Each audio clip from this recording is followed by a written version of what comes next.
अध्यक्ष महोदय, पूज्य गुरुजन वर्ग आणि येथे जमलेल्या माझ्या बालमित्रांनो, आज मी तुम्हाला राजमाता जिजाऊ यांच्याविषयी 2 शब्द सांगणार आहे. ते तुम्ही शांत चित्ताने ऐकावे ही माझी नम्र विनंती. राजमाता जिजाऊ यांचा जन्म 12 जानेवारी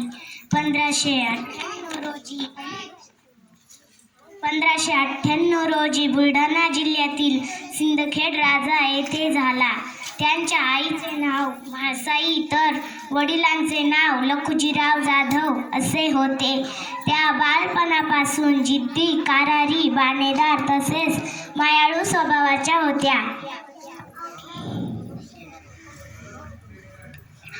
तलवारबाजी, घोडेस्वारी, राजकारण, न्याय इत्यादी बाळकडू त्यांना घरातून मिळाले. 1605 साली त्यांचा विवाह शहाजीराजे भोसले यांच्याशी झाला. 1630 रोजी त्यांनी शिवनेरीवर शिवरायांना जन्म दिला. राजमाता जिजाऊ माँसाहेब यांच्या पवित्र स्मृतीस माझा मानाचा मुजरा.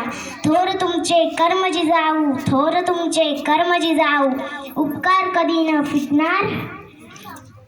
चंद्र सूर्य असेपर्यंत नाव तुमचे कधी न मिटणार, नाव तुमचे कधी न मिटणार.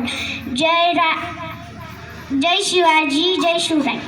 महोदय, पूज्य गुरुजन वर्ग आणि इथे उपस्थित माझ्या बालमित्रांनो, आज मी तुम्हाला